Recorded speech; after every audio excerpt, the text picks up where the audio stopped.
have to tell you, that was some of the best wine I ever had in my life. I mean, We're starting. And yes, we know. Good evening. This is the Grand Traverse County March Public Health and Safety Committee meeting, and if we would all rise for the Pledge of Allegiance, please. I pledge allegiance to the flag of the United States of America and to the republic for which it stands, one nation under God, indivisible, with liberty and justice for all. And if we could have the roll, please. Commissioner Inman? Here. Lathrop? Here. Lemkool? Here. Rennie? Here. Thomas? Yep. Wheelock? Yes, ma'am. Chairman Maxbauer? Here. Next on our agenda is approval of the minutes. Madam Chairman, I'll make a motion to approve the February 6, 2013 regular session of the Public Safety Health meeting. Is there support? I'll support it. Motion by Inman, supported by Lathrop. Discussion? All those in favor say aye. Aye. Opposed, nay. Motion carries. Madam Chairman, I'd move to approve the special closed session minutes that were distributed prior to the meeting. Second. Motion by Wheelock, seconded by Inman. Inman. All those in favor say aye. Aye. Opposed, same. Motion carries. If anyone has those minutes on their You've already gone. desk, already okay. done Just that. wanted to make sure everybody had them. This is our first opportunity for public comment. Would you please read the rules for public comment? Any person shall be permitted to address a meeting of the Board of Commissioners which is required to be open to the public under the provision of the Michigan Open Meetings Act. Public comment shall be carried out in accordance with the following board rules and procedures. Any person wishing to address the board shall state his or her name and address. No person shall be allowed to speak more than once on the same matter, excluding time needed to answer commissioners' questions, if any. The chairperson shall control the amount of time each person shall be allowed to speak, which shall not exceed 3 minutes. The chairperson may, at his or her discretion, extend the amount of time any person is allowed to speak. Public comment will be solicited during the 2 public comment periods noted in Rule 5.4 Orders of Business. However, public comment will generally be received at any time during the meeting regarding a specific topic currently under discussion by the board. Members of the public wishing to comment should raise their hand or pass a note to the clerk in order to be recognized and shall not address the board until called upon by the chairperson. Is there anyone at this time that would like to make public comment? Seeing no one, we will move on to approval of the agenda. Motion to approve the amended agenda. Is there support? Support. Motion by Lemkool, supported by Rennie, to approve the amended agenda. Discussion? All those in favor say aye. Aye. Opposed, nay. Motion carries. There are no special orders of business on our agenda. Next is the consent calendar. Jackie? The purpose of the consent calendar is to expedite business by grouping non-controversial items together to be dealt with by one commission motion without discussion.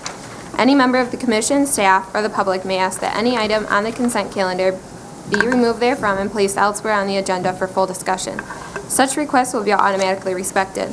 If any item is not removed from the consent calendar, the action noted, receive and file, or approval is approved by a single committee action adopting the consent calendar.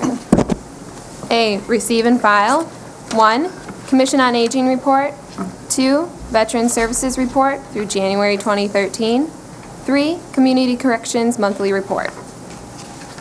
Is there any member of the public that would like something removed from the consent calendar? Seeing none. Commission? Staff? Move for approval. Support. Moved by Thomas, supported by Lemkool, to approve the consent calendar. All those in favor say aye. I'm sorry. Roll call. Roll call. Roll call. Thank you. Roll call, please. Commissioner Lathrop? Yes. Lemkool? Yes. Rennie? Yes. Thomas? Yep. Wheelock? Yes, ma'am. Inman? Yes. Chairman Maxbauer? Yes. All right, next on the agenda, department action items. Safe Haven grant proposal.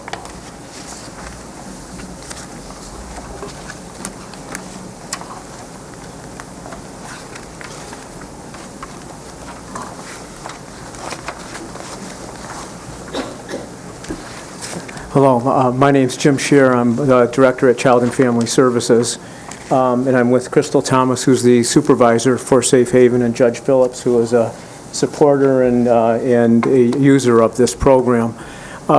What we're asking you to do is to approve the application for a federal grant that will be the second three-year grant that we've gone for. If you recall, Safe Haven is a program that protects children and protects families by providing safe visitation, supervised visitation and safe exchanges for families that are living with domestic violence. Provides a great deal of safety for the children and comfort. They can see both parents at their best. 3 years ago, we applied for a grant. We've run the program for about 9 years now, but we switched from a state grant to a federal grant. The federal grant has to be applied for and received by a governmental entity, and we partnered with you in Grand Traverse County to provide that service. We were successful in getting that grant. We're in the process of writing the new one. Now, around 6 months ago or so, Rotary Foundation and other community partners provided donated dollars to help us start a second site in Mansalona. So we're writing the new grant right now, along with Grand Traverse County, and we're allowed now to apply for 2 sites. And in getting, if we get funded, we'll be able to draw down more federal dollars to support both sites. That'll provide safety for those, and it'll allow those in Antrim County to not have to travel as far to come to our site in Traverse City. Judge, would you like to add anything? Sure. I would ask that you do support the grant request. In domestic violence court, we rely upon heavily on Safe Haven to make our area, our county, a safer area for domestic violence victims and children of domestic violence, where there can be supervised visitation and where there can be supervised exchange. So I really hope you support this grant. Thank you. It is an excellent program. It is my understanding that we are going to need a motion that authorizes our chairman, Chairman Lemkool, to sign this immediately. I will make that motion. Motion by Lemkool. And this is going to take immediate effect. Yes. My motion is. So the motion clarification is to move, the motion is to move forward with request of the grant for Child and Family Services for a 3-year federal funding totaling $500,000. That's the motion. Correct? Okay. And That's second. And to take immediate effect, because it has to win And we'll just ratify it at the board. Ratify it, yeah. Right now. Okay. The chairman to sign. All right. Now I'll second that then. Commissioner Wheelock. Chris, just a quick question. Is there a problem with us applying for money to be spent in Antrim County? Because of the fact it's part of our district court, I'm guessing probably not. But No, it's not. It's not. Mr. Cooney and I talked about this, so it's not an issue. Further discussion? All those in favor say aye. Aye. Opposed, same. Motion carries. Thank you so all. much. Appreciate it. I just want to say I did attend a meeting with all the different players of this, and I was very impressed with the collaboration that's going on for this grant, and it just really is going to be a positive thing for all the people in our community. All right, next on the agenda, Grand Traverse County Sheriff's Officer, Jail Security Electronics, Maintenance and Service Proposals. Captain Hall. Please introduce yourself. Good evening. I'm Captain Bob Hall. I'm the jail administrator. I'm here before you tonight regarding our contract for service and maintenance of our jail security electronics.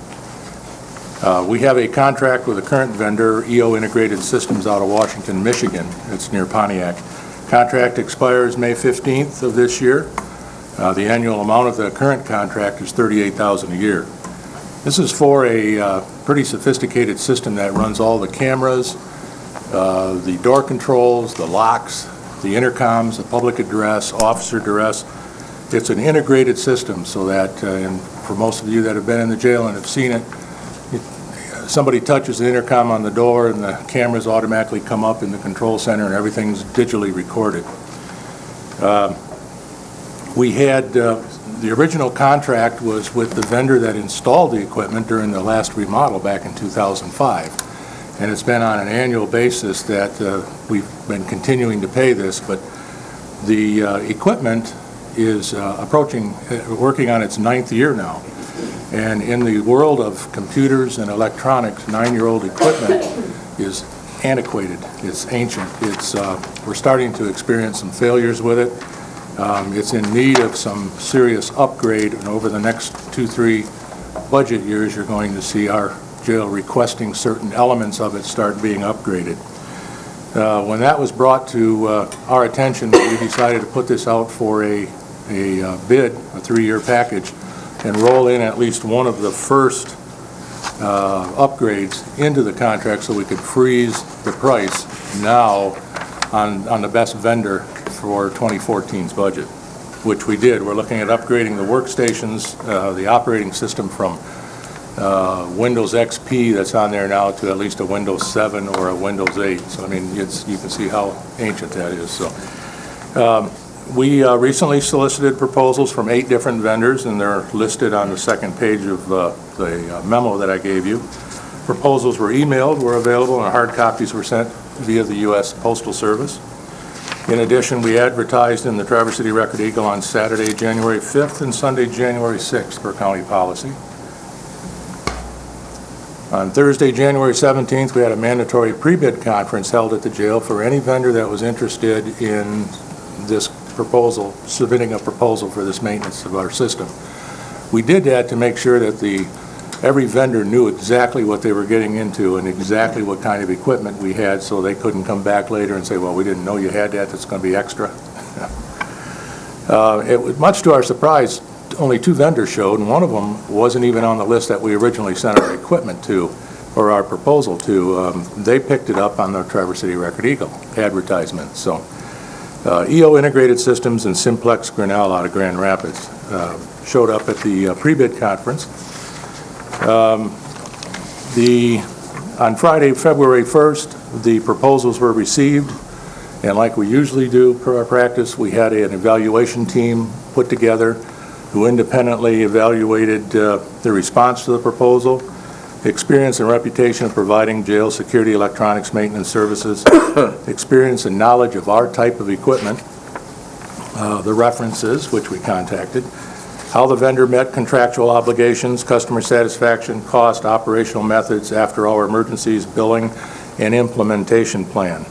We contacted several of the references that the 2 vendors gave us, and basically the results of the evaluation came down to Simplex Grinnell, as you'll notice in the proposal I gave you, were significantly less in cost, but they had no experience in most of our equipment.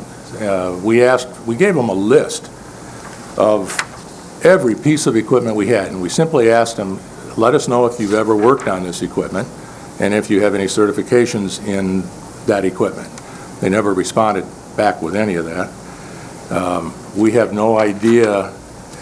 They did provide a sentence in their proposal saying, we don't have the knowledge or the experience in some of your equipment. However, if you give us the contract, we'll send people to school and learn how to do this. The evaluation team didn't think that was in the best interest of our operation. This is the heart of our security in our jail, and as a result, contacting some of the customers that they had for references, all were not happy with Simplex Grinnell, the ones that did have Simplex Grinnell. So when we got all done, we made the recommendation to you that we continue our jail security electronics equipment maintenance and service contract with EO Integrated Systems for the next 3 years. And that's what we would ask the board. Commissioner Wheelock. Madam Chairman, I would move to enter into a 3-year contract with EO Integrated Systems for a period of 3 years beginning May 15th, 2013 and ending May 14th, 2016 at a cost of $42,332 and authorize a one-time software upgrade in 2014 of $19,000. They may do that in 2013, I don't know. Motion by Wheelock, supported by Thomas, to enter into an agreement with EON. Discussion. Commissioner Wheelock.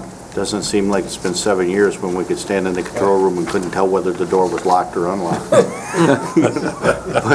7 you know, years ago, that was for it. those of us that, you know, have been around a little bit longer, there was a time that from our control room, sometimes we couldn't tell whether the door was locked or it wasn't locked. That's right. You know, so the idea of having that information is very important to the safety of our officers and of our prisoners.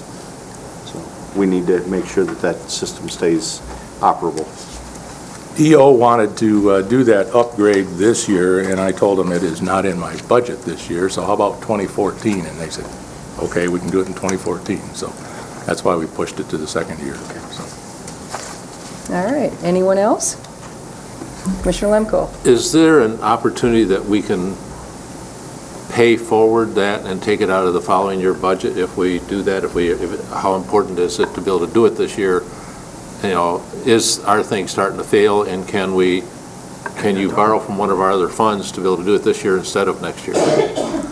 We asked Mr. Rashan, the owner of EO, how critical it was to do the operating system this year, and he felt if we did it in the first quarter of next year, that would be fine. Okay. So. All right.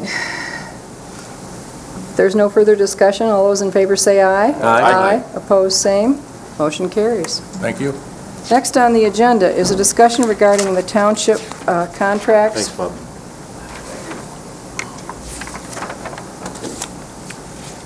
Evening, Nate. Good evening. How are you? Simply the best. Good. Is outstanding.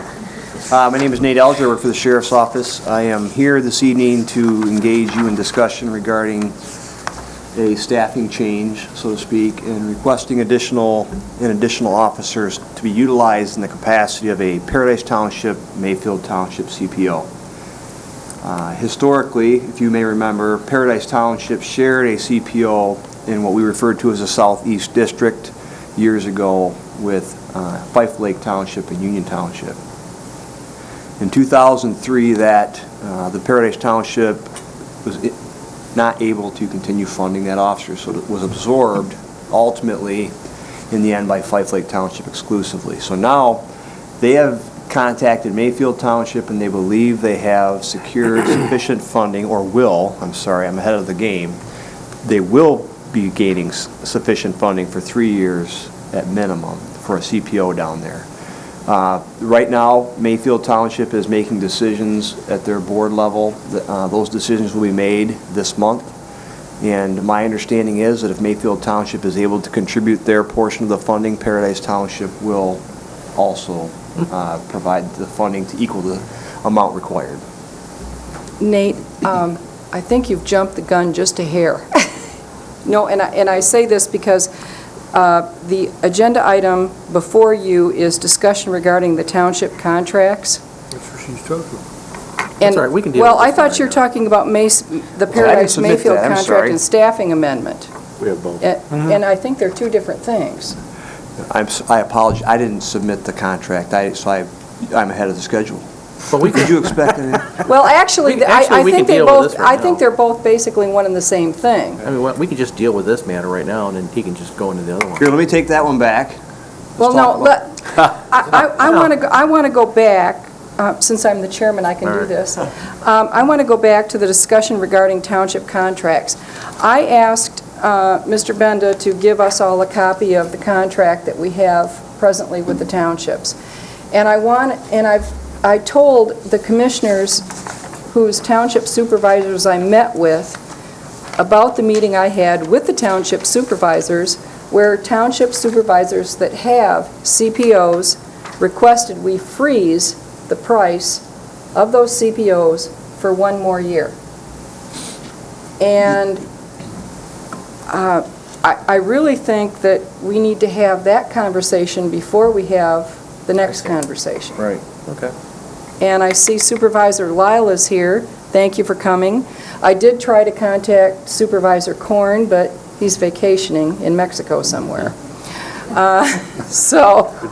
Mr. Biondo was also And he here. declined to attend. Mr. Biondo is here also.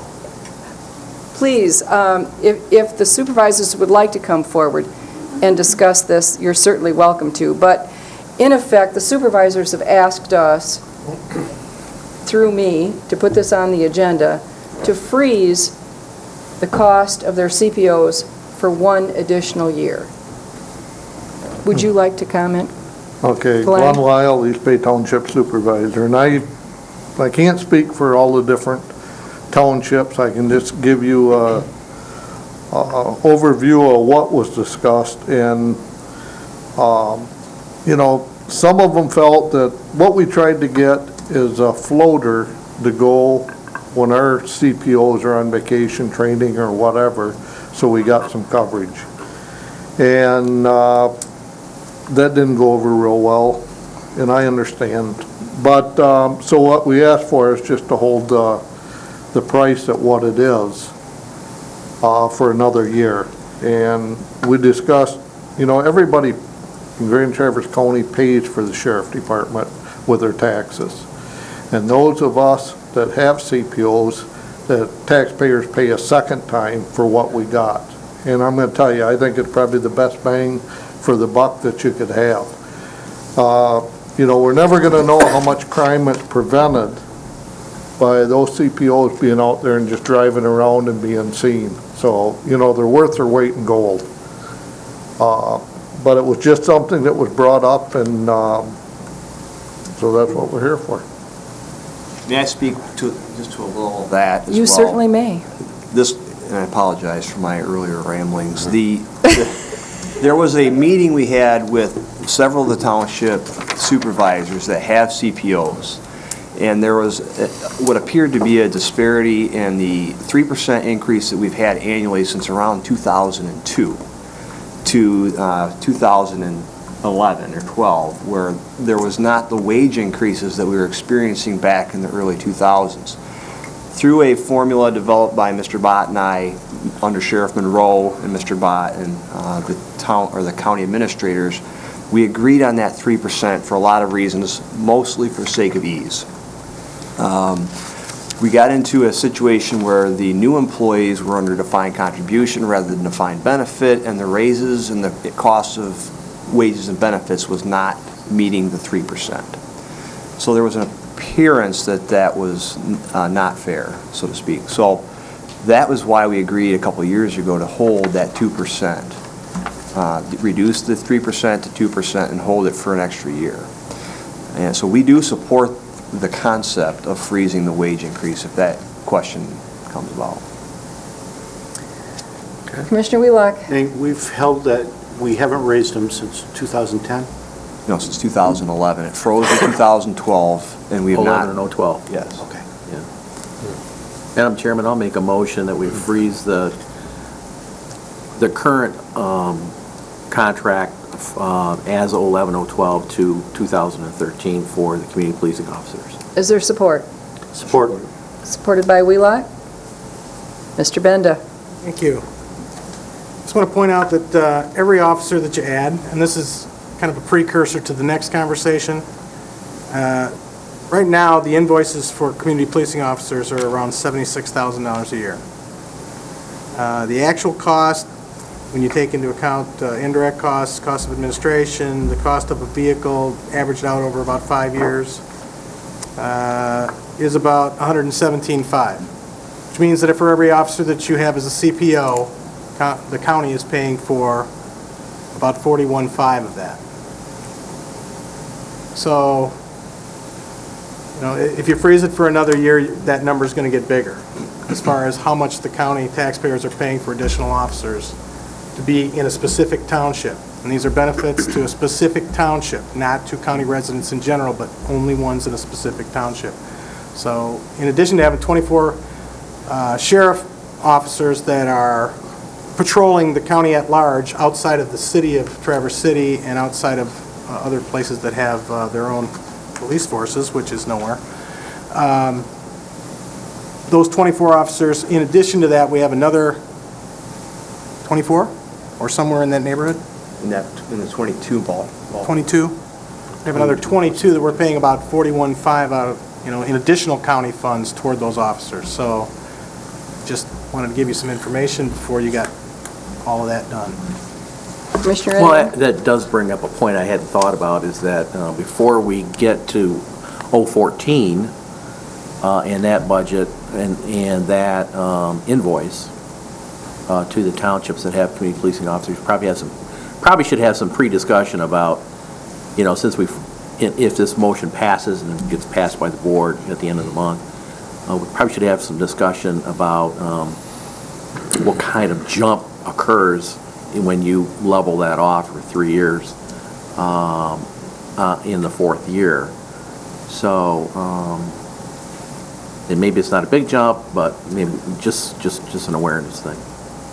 If we just do it for 3 years, what's the fourth year look? What's 014 look like? So, Commissioner Rennie. it's probably a good idea.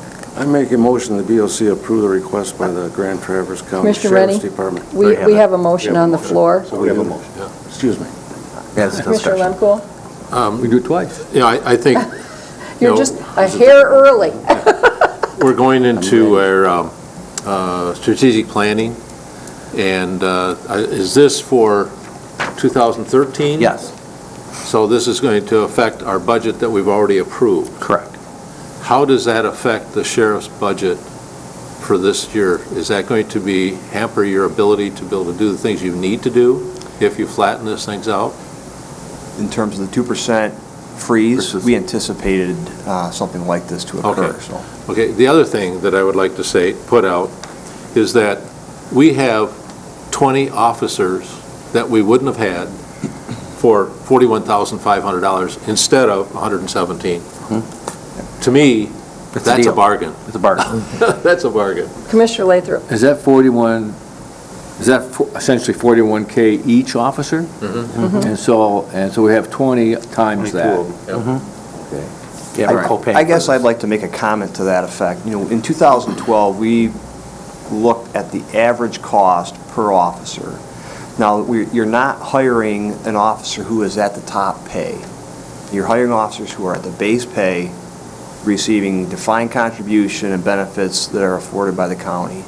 And in 2012, we had that number right around $87,000. That includes a 5-year amortization of the vehicle, gas, guns, tasers, sirens. So I guess I'd like to know where the $117,000, and I'm sure you may have missed something, I got these from Dean. okay? That number is new to me. So, second topic or concept is, it is not specifically for the township. The 40 hours a week are in the township, but the county benefits from these officers that hold over on overtime. They're in special services such as the dive team and ERT, hostage negotiators. We gain an extra officer for the county as a resource for, whether it's 41,000 or 18,000, that's yet to be decided, but 2 points. Commissioner Lathrop, then Commissioner Wheelock. Am I right in thinking that if there's a situation where a township officer needs to move on to another township, that happens automatically if they're needed? So it's a good backup, right? Yes. The township contracts allow for those emergency circumstances. Thank you. Commissioner Wheelock. Well, that was the point that I was going to get to, having done a little emergency services in Long Lake Township for 36 years, I've seen a lot of Garfield Township cars show up at Long Lake Township accidents, and any time we've ever asked for an officer, there's never been a question whether or not, those township lines, county lines are not cement block walls, we can't consider them such. But I think the most important thing when we talk about the community policing officers comes back to the idea that we are still providing police services within Grand Traverse County at a minute cost to the county to have those additional officers available, and that's because of the partnerships we've made with the townships, and I, like I say, I've been here long enough that I remember that we talked about those original contracts, that they were drawn based on a 5-year officer. Well, we all, or some of us remember the big exodus we had in 2003 and 2004, and all of a sudden we scrambled looking for 5-year officers to put in all of these positions. But now, I would guess that the average tenure of an officer in the community policing programs got to be, 8 or 9 years? Most likely, yes. So even though that contract is drawn on the wages that a 5-year officer was being paid in his benefits, we are getting 8 or 9 year old officers with 8 or 9 years' worth of experience sitting in those positions, which benefits the townships, but it also benefits us as the county. Well, I know that Supervisor Manigault and Supervisor Korn are not here, and I just want to say to the supervisors that I truly appreciate the partnership that we have, and I value it greatly, and therefore I'm going to support this and call for the vote. All those in favor say aye. Aye. Opposed, same. Motion carries. Thank you. Thank All you. right. Now, the Paradise Mayfield contract and staffing amendment that you spoke of, Nate. Would you like me to say it again? And Commissioner Rennie, would you I'll tell you like what. me to call Yeah, call upon on you? me right now. Let's get this over with.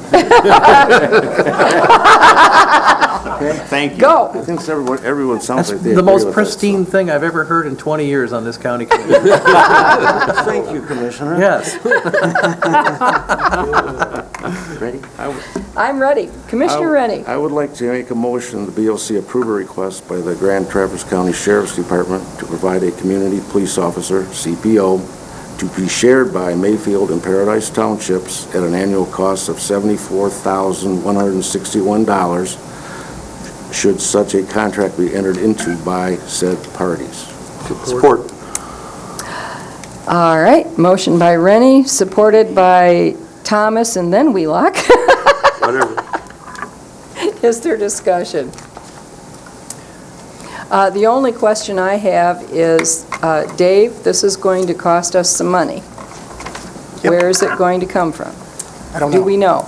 No clue. The old contingency file. Comes out of Nate's budget. Well, and most likely it will, knowing Dean.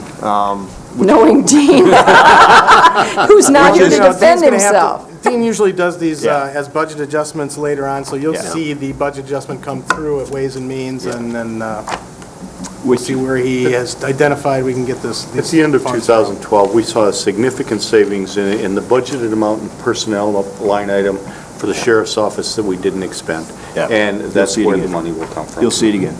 We will see it again. We see it every year. All right. If there is no further discussion, all those in favor say aye. Aye. Opposed, same. Motion carries. If I might just finish with this, a couple of years ago, we did a presentation on the value of community police officer programs that showed basically the breakdown of our department and the reliance we have on the relationships with the townships. If that is a benefit to the board, again, we would be willing to come back at a future public safety and provide those numbers again, if you so choose. If not, thank you for your support. Nate, it might not be a bad idea to do that. We have a lot of new people involved, and just a new opportunity to look at, what community policing is, because I think a lot of people are confused. They see the cars drive around to say Garfield Township on the side, and they don't understand these are officers. They are Grand Traverse County Sheriff's officers. Yeah. They don't belong to Garfield Township. I think it's a great opportunity to report to the community as to what's really going on, and this is a great opportunity to toot your horn as to what you're doing and why you're doing it. Great. Thank you. Doesn't have a horn, he blows his siren. Well, also the townships that are involved with it, because we have to say thanks to all of them. Yes. Because without them, we can't do this. That's right. Thank you very much. Thank you very much, Nate. Next, Commission on Aging. Hello. Hello. Using Commissioner Lemkool's words, we're here to toot our horn. I was going to say, and speaking of tooting someone's horn, come on, Lori. but- Yes. Lori Wells, Deputy Director, Commission on Aging, Senior Center Network, all in one line. We're just here to give you an update on the Senior Center Network, and we'll probably do that at least once a year so we can keep you abreast of progress and where we're going to go moving forward. We're going to change it up a little bit tonight by bringing some people in from the community that we're working with so that you can hear it from the horse's mouth instead of ours all the time. So I'm going to introduce Sharon Newman, who is our Outreach Program Coordinator, and I'm going to let her say a couple of words, and then she's going to introduce our guests that we brought to toot our horn, so to speak. Well, thank you, Lori. I've been Outreach Program Coordinator now for approaching 2 years. In May, it'll be 2 years. It's been the fastest 2 years of my life. We have a wonderful outcome over these last 2 years. We have 4 locations where we have outreach activities. If you recall, it was the Traverse City site. I was brought on board when the network was to be created, and I've identified 4 locations over the past 2 years that we're partnering with and collaborating with in Interlochen, Kingsley, Fife Lake, and in Acme. And all these spaces, you'll be happy to know, are rent-free, and we have these wonderful relationships that are developing, and we're serving, you'll see in the report that I believe you got in your packets, thousands of people every year, and the numbers go up and up. We're delighted with the progress. We're delighted with what's happening with seniors. Everything from people walking in the door, looking for a little support and guidance and how to transition into a stage of life that's different. If you've worked for 40 years or 50 years and suddenly you're not working, or maybe you've lost a spouse, or you have other life circumstances, we tend to be the first place people go to. I think Lori would agree. People come in and they're looking to connect. They're looking to make sense of their life in this very special, important stage, and we're very, very happy to be a part of it, along with our 100 or more volunteers now and our community partners. So we want to bring them up one Yes, at a we do. time, and I'll let them have my seat, and then I'll come up at the end. So you'll introduce them one at a time? Thank you very much. Okay. What do you want to start with, Diane? I'll start with Diane. Diane Walton is the director and passion behind the Rock of Kingsley, and it's my great pleasure to work with her every week at the Rock in Kingsley. It's a fabulous, fabulous place for Thank kids. you. You've been there, I think, Oh, haven't you? yes. Yes. And I believe Mr. Rennie has been, too. I love lunch on Wednesdays. Yeah. I love lunch every day, I just don't get it every day. We started out in 2008 with an idea of, I worked in the school system for 18 years, and we wanted to do something for the kids. So we have about a $350,000 project setting over there. We purchased the old EMS building, Emergency Services building in Kingsley, and they sold it to us for $150,000, and we bought that within 1 year with $10,000 down and our good name to put towards that. But and then we did another $150,000 about renovations, but it's turned into more than I ever envisioned. We started out as a youth center, but we had a 3-phase plan, and that was to establish a youth center, bring the senior citizens in. So we had senior citizens on our mind before they came and approached us. And then the 3rd phase will be branching out more into the community. So right now we have a base of youth of over 300, and we have anywhere from 50 to 80 kids coming into our center every day between 3:30 and 6:30. And guess who our volunteers are? Senior citizens. We owe them so much. We wouldn't be able to be open if we didn't have the senior citizens. We just wouldn't, because probably the 10 that come day after day after day are all senior citizens. And so I feel that Sharon and I have a good working relationship. She said we don't charge rent because it was on our agenda. The building sits there during the day anyway, so why not? You know, it's a win-win situation. We've also reached out and collaborated. We're working with Grand Traverse County EMS Services, Emergency Services. We were open during the big snowstorm in March of last year. We opened as a emergency shelter. We've acquired a generator now with the help of the Village of Kingsley and Cherryland Electric. So we're working with Red Cross to become the emergency shelter for South Grand Traverse County. And then we work with the college through internships. We have interns that come and work in the summer for us. We just have so many collaborations. We work with Camp Pugsley. We have a day where we bring kids from downstate, and they get to spend the day with their dad out in the prison. We house the American Legion Post 435 there because they lost their building. We have several 4-H groups that meet there. We work with the Kingsley schools. We're looking into working with the Head Start, home to school for teenage moms that are having problems due to only being a single parent. And we work with K-Town Youth Care. They come over and do programs for us to make healthy kids. And Boy Scouts of America, we work with the juvenile court system here in Traverse City. We have some children that sometimes do things that they shouldn't do, and they need community service, and they're too young to drive to Traverse City, so they come down and see me, and I put them to work, and they get their community service hours. But the Senior Citizens Program, I can't say enough good things about what they're doing there with that whole thing, and all I do is offer them the building, and they come in with the whole shoot and match, and it's wonderful to see that building being used. Thank you, Deb. Thank you. It's a pleasure to And work with you. thank you for that partnership.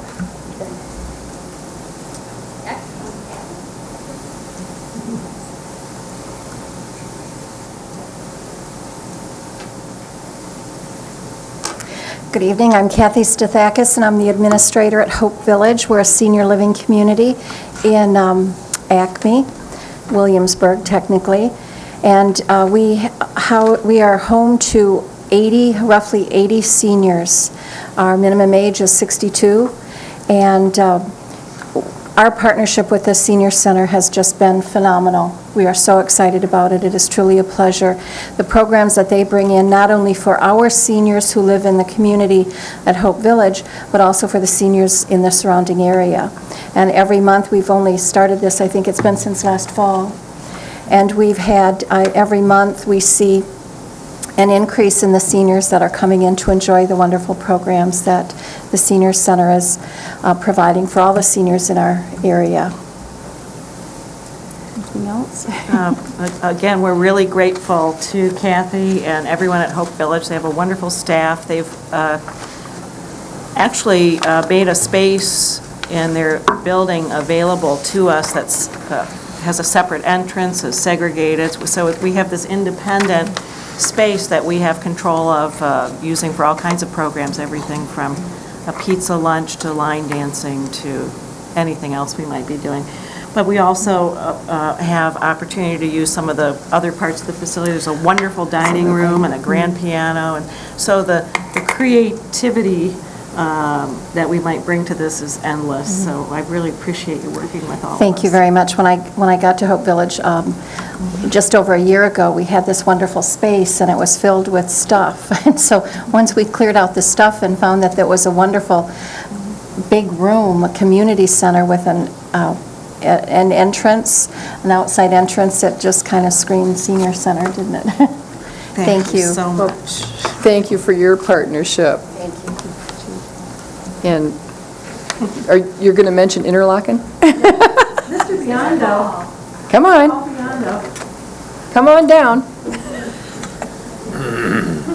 With Lynn Alessio, one of our key We'll get right to the people. point, because I'm sure you get the idea. It's Paul, we going need really this well. microphone. It's going Paul really Biondo well. of Green Lake Township in Alessio. Green Lake Township. Yeah, that's it. But it's going really well, and certainly with the coordinator, Mike Sharon, and the staff with Lori Wells, Georgia Durga. It's really great. I just want to, you see what's going on in Kingsley and some of the other places, and Lynn is one of the folks that brought in a great program. The community's taking it very well. We're participating with a lot of sweat equity out in Interlochen, and I'll keep it real short. Great. Thank you, Paul. My name is Lynn Alessio, and first off, I want to thank all of you. The Senior Outreach Program is just absolutely extraordinary. I've been in Interlochen as a resident for 17 years, and like many of the other communities served by the Senior Outreach Network, all of us, it's a dynamic time in our economy. There's so many cutbacks, there's so many restrictions, and yet the Senior Network, or the seniors, are growing. They have emotional needs, they have physical needs, and when Sharon came, who we are so grateful that all of you saw her potential and her ability, what happened was an underutilized space became the nucleus to bring people together as a sense of community. And a town wants to be cohesive, it wants to be together, but a lot of times there isn't a designated area anymore for people to interact on an ongoing basis. And what I've seen happen at Interlochen, and I'm seeing now that I'm working at Acme as well, is that people want to come together in an inexpensive way. And they're coming to Interlochen, and thanks to Sharon and the support that she's received, there's so many programs, from grief support to lunches to line dancing to watercoloring. I happen to run Stitches of Kindness, which is a sewing quilting opportunity that puts quilts back in the community. But what I like is that people come in thinking they want one thing, and the programs are so extensive that they stick around for something else. And then something wonderful happens. New relationships become formed. People start volunteering to put services back in the community that would never be paid for. They're starting to call people. They're starting to check on people. And I've had the opportunity to see a couple of individuals since I've been there who have some rather limited social skills and were a little bit challenged. And by being brought into the mainstream community, they're becoming more social, more interactive, and everybody's growing at the most incredibly cost-effective way I've ever seen. People are pouring in to provide voluntary dollars in terms of service to create a better environment. And Traverse City is one of the most marvelous places. And I've never seen a community, because I used to work in the inner city of Detroit, I've never seen volunteers enrich communities so much. And they can't do it without support from you, without support from people that see talented abilities and people like Sharon Newman. And I want to hope that we continue it. We want to give you a great bang for your buck. And I know, as a community member, that my life is richer because the outreach program is there. Thank you. And I'm going to take this opportunity to pat Georgia Durga and Lori Wells on the back, because years ago, the two of them had a vision. And they passed that vision on to the residents of Grand Traverse County. And without the two of them and their vision, the voters would not have embraced this. And so I just want to say thank you to the two of you. Thank you. Well, I feel like I should write Lynn a check or something. That was amazing. You said you can if you'd like. Yes. I'm sure she accepts contributions. Great. Yeah. Well, you can see why we asked other people to come in and give our testimony, because it's good to hear how it's really touching people out in the community. And we know it's true, but when you can hear it coming right from the mouths of the people it affects, it's awesome. So you have a full report here. I hope you'll take time to look through it. It really tells the story of what's going on. Obviously, you're all invited to attend and come and see what's going on out in the community. That's when you really get a good feel for what's happening. The lunches are on the calendar, aren't they? The lunches are in there, yes, as Commissioner Rennie mentioned. Yes. And you'll be receiving various invitations from us throughout the year for special events, and we hope that you'll entertain those and come visit us. And my thanks to Sharon, too. Couldn't have picked a better person to make our dream become a reality, and it's just really exciting every day to see it happen. So thank you for your support. And I want to publicly thank Lori and Georgia and all of you. The support has been incredible, and this experience couldn't be better. Do you have any questions, or have you heard anything out in the community, concerns or things that you would like to see us addressing moving forward? I just hear good things. Good. Good. Well, thank you for your time. We appreciate it. Thank you very much. All right. Next on the agenda, Public Health Week. Wendy.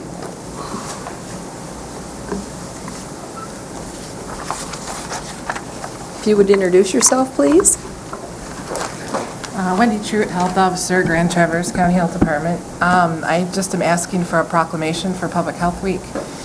First week in April is nationally recognized as Public Health Week as a way to recognize all the hard work that public health, and that's not just health departments, that's other public health workers throughout the community. So we are just looking to kind of celebrate our accomplishments and recognize the hardworking staff that work in Grand Traverse County. Madam Chairman, I'll make a motion that the Grand Traverse County Board of Commissioners do hereby proclaim April 1 through the 7th, 2013 as Public Health Week in Grand Traverse County. Is there support? I'll second. All right. Motion by Inman, supported by Lathrop. Discussion?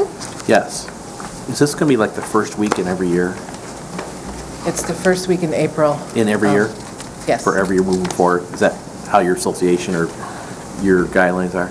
So can I amend my motion that, that with the statement of 013, that moving forward, the first week in April, the proclamation would continue? Oh, perfect. All right.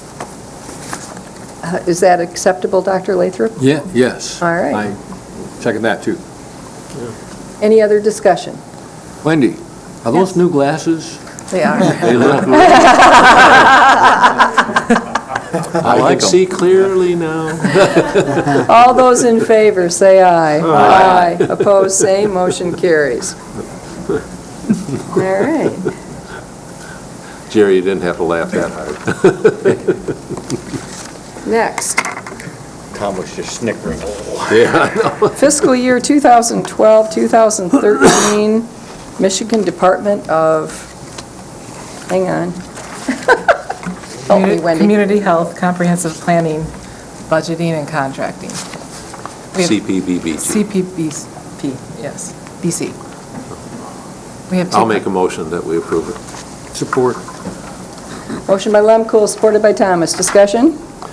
Wendy, at one time, the federal government was given all kinds of flack as to whether they were going to continue this.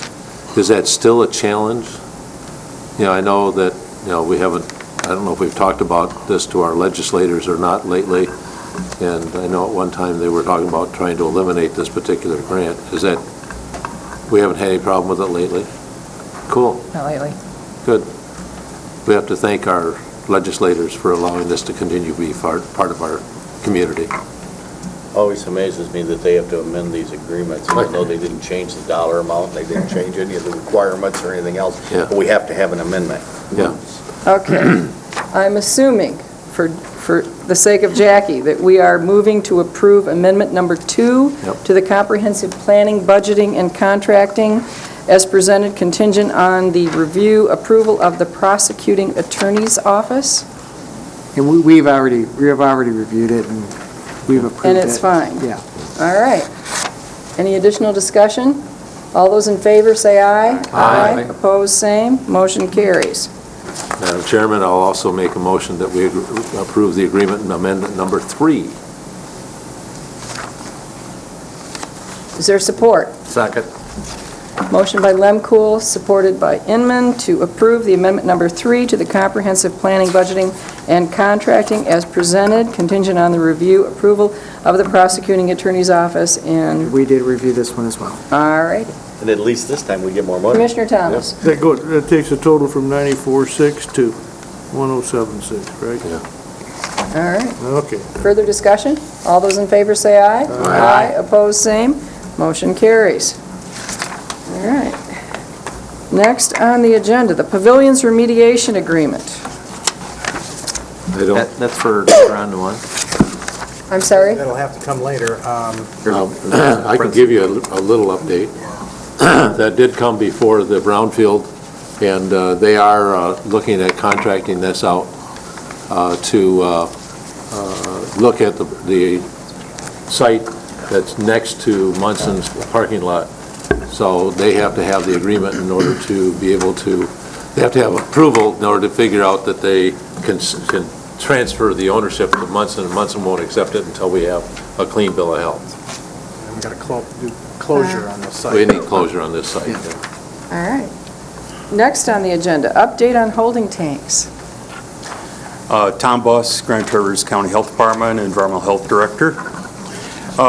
Commissioner Max Bauer requested that I come before you today to kind of give you an update on where we're at with the holding tank issue that was brought up in February. And at that time, I passed out information to you, so you have this in front of you. At that time, we had 56 questionable residents with holding tanks.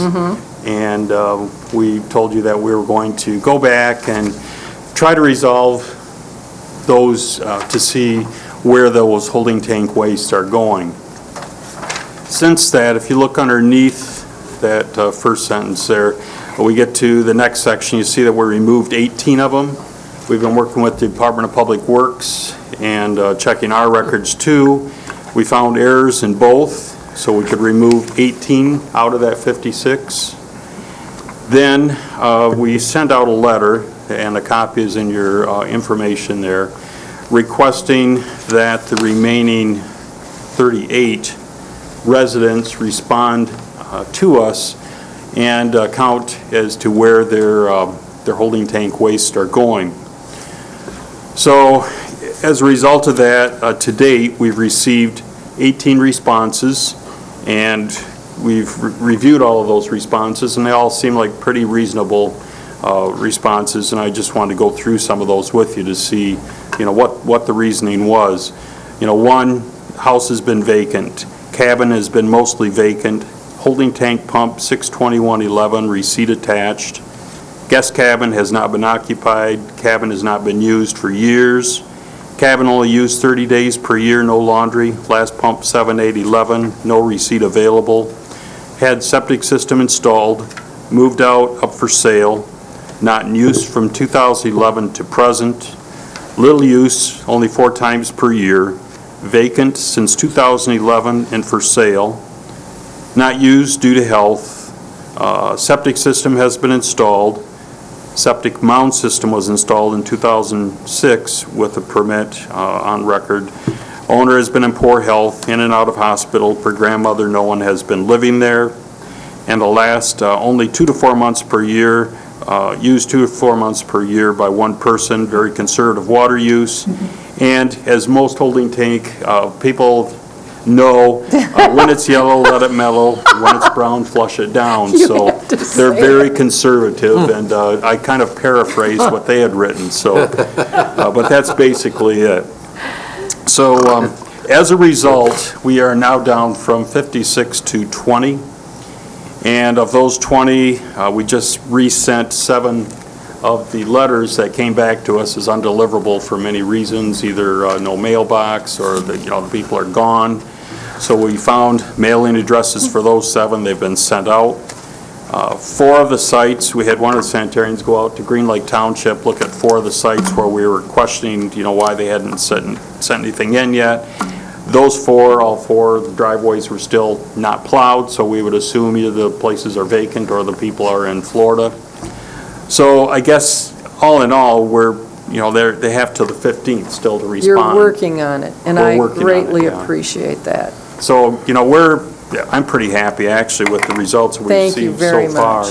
Because I didn't want to think that we'd have that many people that would be cheating and intentionally contaminating potentially, their sites. And as it looks like, we're down to a handful, and we will pursue those that if we do find some that are cheating, we will see that they come clean. So. Thank you. Good job, thank you. All right, next on the agenda, new business, Michigan Public Service Commission lawsuit.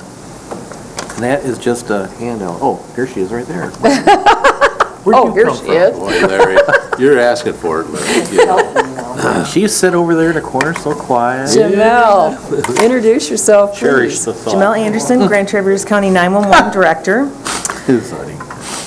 And I'm here to get some direction from you regarding this lawsuit with the MPSC.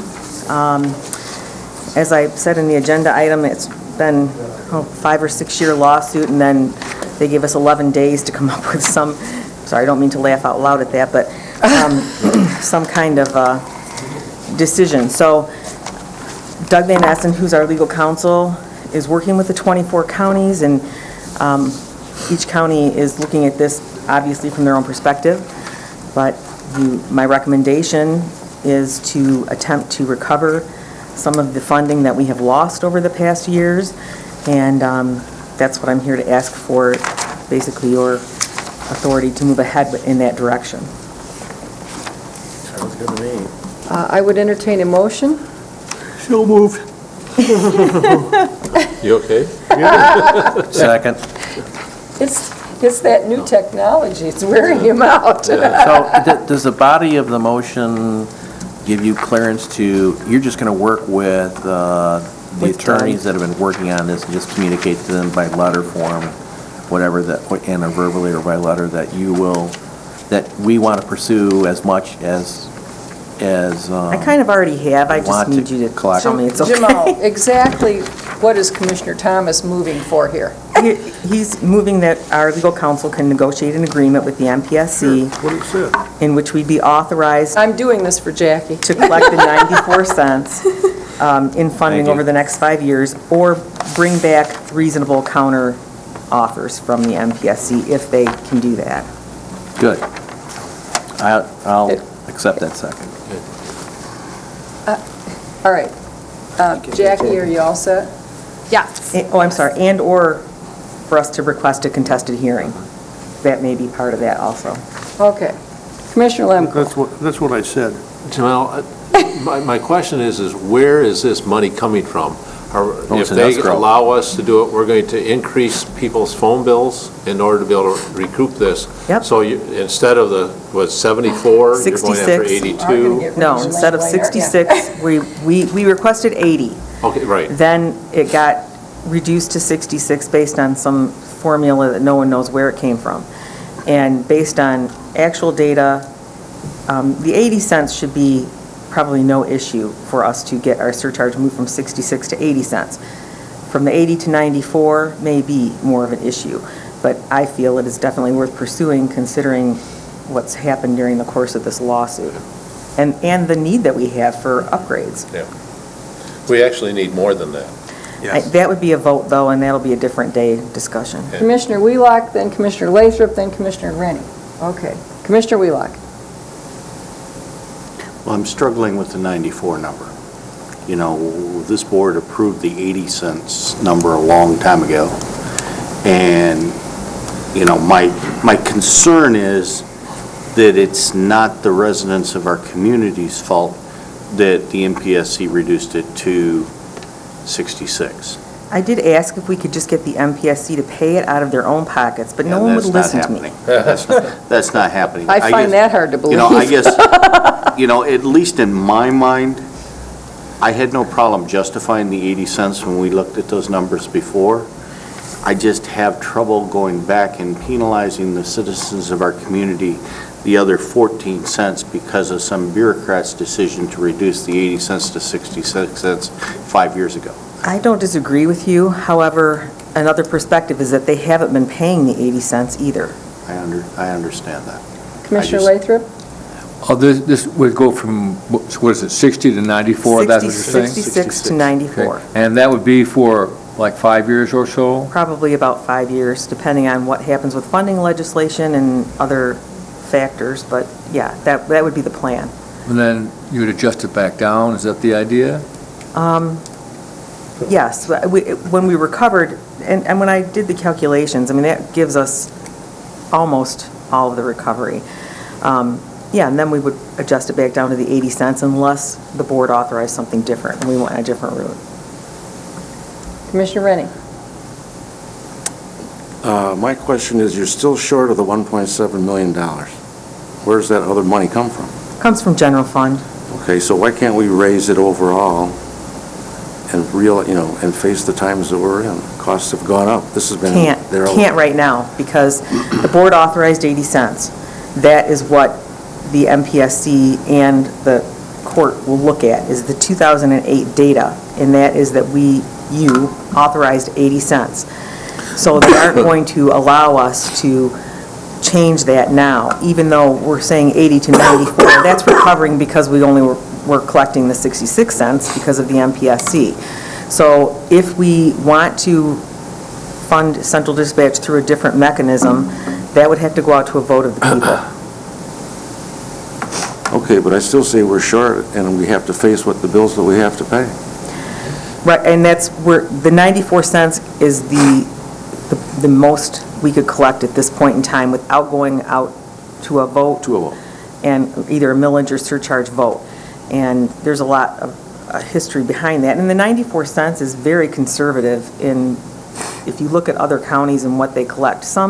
Not every county collects surcharge. Some do millage, some do surcharge, some do a combination. there's a variety of ways to fund a dispatch center, but the 94 cents is fairly conservative.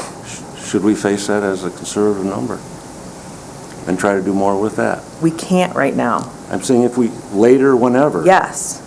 Okay. Oh, I'm sorry. Yes, I think that might be a good thing to investigate. Yes. Okay, another question. You have some equipment that should be replaced and updated. You're saying we're not doing that. Right. Okay, that's another indication we should look at the big number.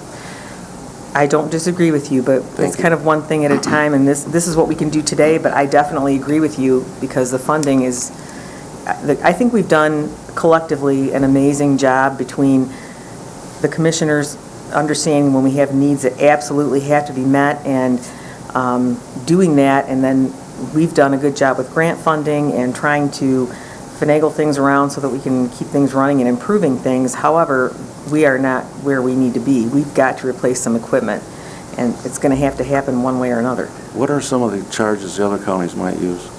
What level? A lot of them have millages. They have special millages for 911, and they fully capitalize their equipment, and, you know, that's...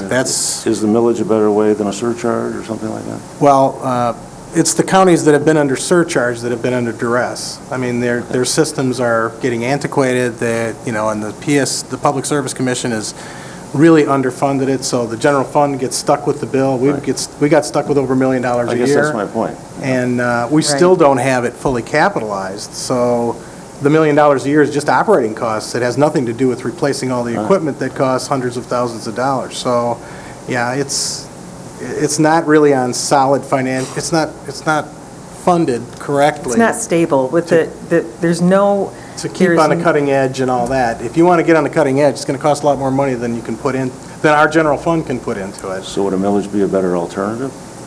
In the counties that have them, they seem to be doing well. Thank you. Commissioner Wheelock. Well, I think we have to back up just a little bit when we start having the conversation about the millage and how we arrived at the surcharge. Yeah. We put millage on the ballot. No. Surcharge. Well, we put surcharge on the ballot. Entirely, No, you're we right. put we put millage on it. We put No, we did not. 911 millage on the No, ballot and we got our didn't. tails And the kicked. state, No, the we state police didn't. 800 megahertz killed us. It was not a millage. It was a was it- surcharge request. and Was that it is an increased surcharge It was request? an increased surcharge request. Anyway, we gave the voters an opportunity to give us more money to fund 911, and we got our tails handed to us. And, So maybe it wasn't you know, presented correctly. Well, it is what it is. You know, we had, at that particular time, the Michigan State Police was in the process of building an 800 megahertz statewide system, and they campaigned the hell out of their system compared to ours. And we chose not to go to their system, but they just pounded us. But Sonny, that was a long time ago. Absolutely. And that doesn't mean that we can't. Absolutely. But I think the more important thing about it is, we need to also recognize what we've been able to do with the money we have, with our grants, and with commitment by this county board. You know, I agree. we have upgraded equipment, we've upgraded the dispatch center itself, we've just completed tower upgrades. You know, we have truly done some significant improvements to our system over the last 5 years, probably.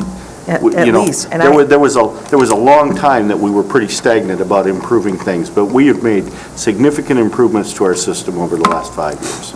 I agree with you. Did you However, want to weigh in? Sure. When they get done. I'm just going to say that is wonderful and it's all good, but we still, I mean, every year there's money cut out of the budget because we don't have the money to replace equipment. So we're doing good, but we're not doing good enough. One of the problems is that this surcharge only affects landline phones. No. No. It's all device. It is? That was the last When legislative did it- change. You're paying That for was it on the your change. phone. When, yeah, but not much. Yes. I didn't pay much. No, but on your bill. I don't get bills. You will now. Maybe that's why we don't have any money. I don't either. I have a track phone. Yeah, you don't, You do pay. It's a paid, those types of phones are, the prepays are done in a separate way, but they are still charged. It's a different formula. It's a different okay, formula. that's good to know because I thought He's a new proud owner of a track phone. that too. That was the reason for the legislation that was written in Okay. 2008, but I was unaware of that. All right. All those in favor say aye. Aye. Opposed? Motion carries. Can I ask Jamel a question? No. We're, I think, on a 90-day thing on changing our backup 911. Was that over with? When you changed it from Kalkaska to Leelanau County? Oh, no, we still have to have the public hearing and stuff, but that's been advertised and we're, That's still yes. going forward? Yep, Still, we got another absolutely. month? Yeah, I think I think May is when it Okay. is the deadline, because we had to have 2 notices and so on and so forth. That's when they can flip the switch and it'll go to Leelanau. All right. This is our second opportunity for public comment, and we have apparently chased our public away. Hey, I covered you guys last time and it didn't even get in the minutes, so I'm not. Thanks, Jamel. All right. Commissioner committee reports. I wanted to let everybody know that on your desk, I have, I'm going to show, mine's at home. I'm going to show Commissioner Thomas's. At NACO, I went to a pension seminar, and it was extremely informative, and this is all the information on what others are doing on pensions around the country, and I know you're all going to find it fascinating reading. That's probably not true. All right. Anyone else? Notices and announcements. I noticed it's 10 after 8. No reason for a closed session? I'll spit this out. Chairman. I'm anxious to go. Madam Chairman, a motion to adjourn, please. All right. Second. Motion by Wheelock, supported by Inman. All those in favor? Aye. And there ain't even Motion carries. Jackie, you want me to sign something? Yeah.